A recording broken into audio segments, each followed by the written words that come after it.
اکثر لوگ ایک بات سوچتے ہیں کہ کیا اللہ واقعی ہی تہجد سے موعظے کرتا ہے، اور ہم یہ کیسے جان سکتے ہیں کہ اللہ تعالیٰ ہماری مانگی گئی تہجد کی دعاؤں پر راضی ہے یا نہیں؟ وہ ایسی کون سی نشانیاں ہیں؟ تو اللہ تعالیٰ خود فرماتا ہے کہ بھلا کون ہے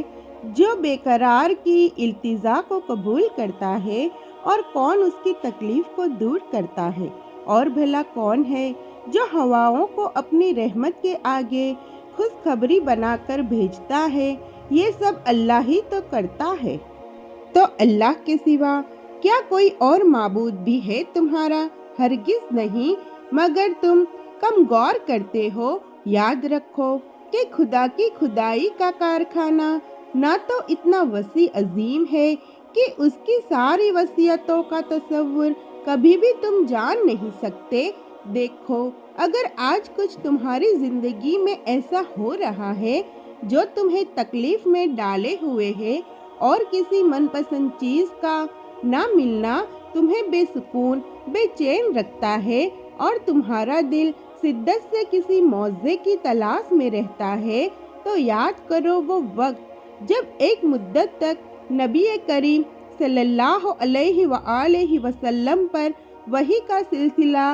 بند رہا، تو لوگ انہیں طعنوں کا نشانہ بناتے تھے کہ تمہیں محبت کرنے والا تمہارا اللہ تمہیں بھول گیا ہے۔ اس وقت آپ صلی اللہ علیہ وسلم پر اس قدر غم کی کیفیت طاری ہوتی تھی کہ بعض اوقات تو آپ صلی اللہ علیہ وسلم پہاڑوں کی چوٹیوں پر چڑھ کر شدید غم سے اللہ کو پکارتے، تو جانتے ہو اسی وقت جبرائیل علیہ السلام نمودار ہو کر آپ کو تسلی دیتے آنے والے بہتر دنوں کی، تو آپ صلی اللہ علیہ وسلم کی سکون سا آ جاتا، اور اس طرح آپ کے غم کی کیفیت بھی ختم ہو جاتی۔ تو آج اگر تمہاری زندگی کسی وجہ سے غم زدہ ہو گئی ہے، تو یاد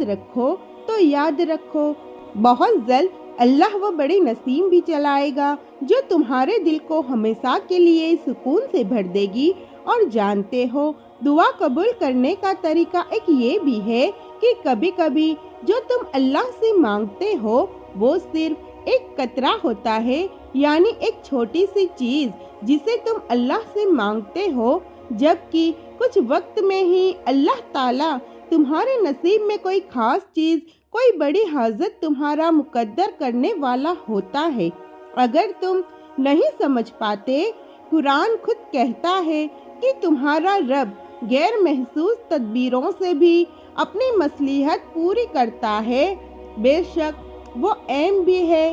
اور حکیم بھی۔ اور اگر تم یہ چاہتے ہو کہ اللہ تعالیٰ تمہاری تہجد میں مانگی گئی دعاؤں کو قبول کر لے، تو اللہ تعالیٰ خود فرماتا ہے کہ اللہ سے بڑا تمہارا کوئی خیر خواہ نہیں، وہ تو تمہاری بھلائی چاہتا ہے، اور یہ اسی کی مہربانی ہے کہ وہ تمہیں ایسے کاموں سے منع کر رہا ہے جن میں تمہاری بربادی ہے۔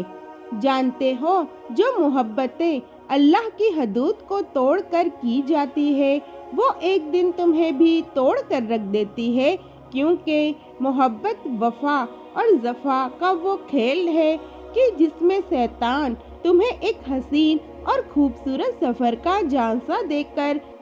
تمہیں اللہ سے جفا کے طریق راستوں پر دھکیل دیتا ہے، مگر وہ زمین و آسمان کا مالک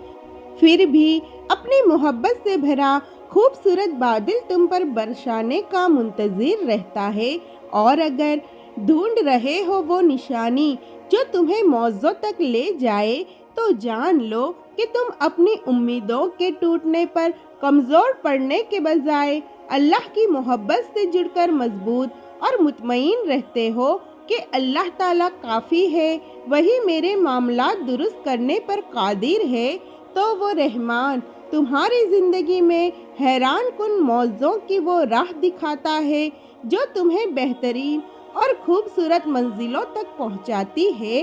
اور جانتے ہو، جب اللہ تعالیٰ تمہاری تہجد میں مانگی گئی دعاؤں پر راضی ہونے لگتا ہے، تو یہ خاص نشانی بھی ضرور ظاہر کرتا ہے کہ جب تم اپنے مقاصد اور حدود میں تجویز نہیں کرتے اور تمہارے یقین اور توکل ہر وقت اللہ ہی کی ذات سے وابستہ رہتا ہے تو جان لو اللہ تمہاری محنتیں ضائع نہیں کرے گا، کیونکہ اللہ کی رحمت کے مستحق ہو جاتے ہیں وہ جو خود خیر کو لبیک کہنے والے ہوتے ہیں۔ جان لو کہ تمہاری یقین کی جڑیں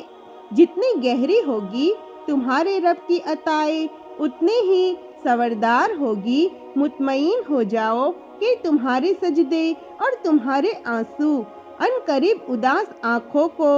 نظارے کروائے گی جن کی تم تمنا کرتے ہو۔ بہت جلد وہ رحمان اپنی رحمت کے تمام اسباب بنا کر اپنی عطاؤں کے تمام خزانے تمہارے قدموں میں ڈھیر کر دے گا، جو تمہاری زندگی کو خوبصورت رنگوں سے بھر دے گی انشاءاللہ۔ تو میرے پیارے عزیزوں، آج کی اس ویڈیو سے ہمیں یہ سیکھ مل رہی ہے کہ ہمیں اللہ تعالیٰ پر پورا یقین رکھنا ہے، چاہے کچھ بھی ہو جائے۔ صبر کا دامن نہیں چھوڑنا ہے، کیونکہ جو صبر اور یقین کے ساتھ اللہ تعالیٰ سے دعا کرتا ہے، اللہ رب العزت اس کی دعا ضرور قبول کرتا ہے۔ ایسے ہی اور ویڈیوز دیکھنے کے لیے میری چینل فضا برائٹس کو سبسکرائب کیجیے اور اپنی دعاؤں میں ہمیں یاد رکھیے گا۔ اللہ حافظ۔